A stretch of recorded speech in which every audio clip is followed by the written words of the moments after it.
রফতানি আয়ে নেতিবাচক প্রবৃদ্ধি নিয়ে অর্থবছর শুরু করলো দেশের তৈরি পোশাক শিল্প। একই অবস্থা মোট পণ্য রফতানিতেও। খাত সংশ্লিষ্টরা বলছেন, বৈশ্বিক মূল্যস্ফীতি বেড়ে ক্রয় ক্ষমতা কমে যাওয়ায় কমছে ক্রয়াদেশ। সে অবস্থায় বাজার চাহিদা কাজে লাগাতে একক খাত নির্ভরতা কাটানোর তাগিদ অর্থনীতিবিদদের। এখনো ভূরাজনৈতিক অস্থিরতায় ভুগছে বিশ্ববাজার। এরই প্রতিচ্ছবি ফুটে উঠেছে দেশের রফতানি আয়ে। চলতি বছরের প্রথম মাস জুলাইয়ে তৈরি পোশাক শিল্পের আয় হয়েছে ৩৮৮ কোটি ৬৭ লাখ ডলার। গেল বছরের একই সময়ের তুলনায় প্রায় ২% কম। তবে ১৪.৭৩% বেড়েছে আগের মাস জুনের তুলনায়।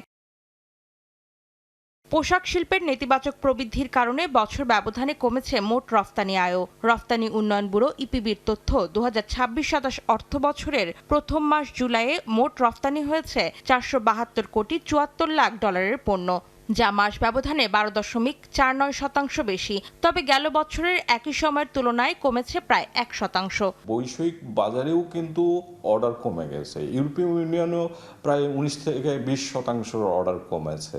তাদের ক্রয় ক্ষমতাও কিন্তু কমছে। এটাকে আমাদেরকে মেনে নিতে হবে।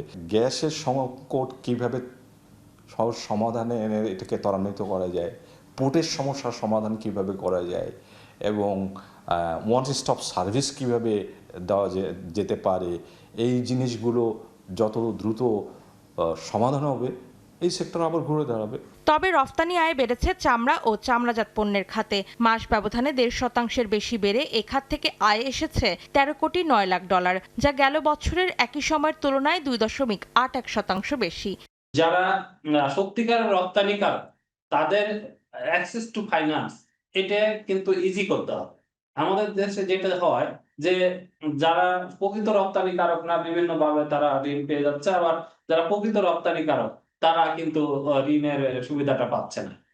একই সঙ্গে যে পলিসি সাপোর্ট, বিভিন্ন দেশে অ্যাগ্রো বেসড ইন্ডাস্ট্রি তৈরি করার ক্ষেত্রে পলিসি সাপোর্টের সঙ্গে সঙ্গে সরকারকে পাবলিক প্রাইভেট ইনভেস্টমেন্টের মাধ্যমে সম্ভব হলে অ্যাগ্রো বেসড ইন্ডাস্ট্রি তৈরি করা দরকার। বছর ব্যবধানে প্রায় ৫৪% প্রবৃদ্ধি দেখিয়েছে পাট ও পাটজাত পণ্য খাত। এখান থেকে দেশে রফতানি আয় এসেছে ৮ কোটি ৫৩ লাখ ডলার। এছাড়া মাস ব্যবধানে ৩.৫৯% প্রবৃদ্ধিতে হোম টেক্সটাইল খাত রফতানি করেছে ৭ কোটি ৭৮ লাখ ডলারের পণ্য।